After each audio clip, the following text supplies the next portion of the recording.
நற்செய்தி வாசகம் தூய கன்னிமரியாவின் மாசற்ற இதயம் நினைவுக்கு ஊறியது.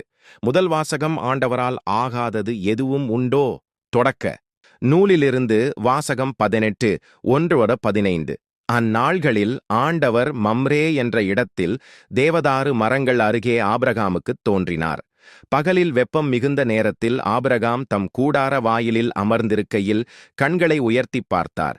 3 மனிதர் தம் அருகில் நிற்கக் கண்டார். அவர்களைக் கண்டவுடன் அவர்களைச் சந்திக்க கூடார வாயிலை விட்டு ஓடினார்.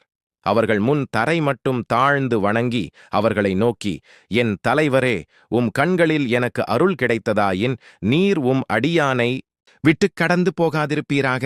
இதோ விரைவில் கொஞ்சம் தண்ணீர் கொண்டு வரட்டும். உங்கள் கால்களை கழுவியபின் இம்மரத்தடியில் இளைப்பாருங்கள். கொஞ்சம் உணவு கொண்டு வருகிறேன்.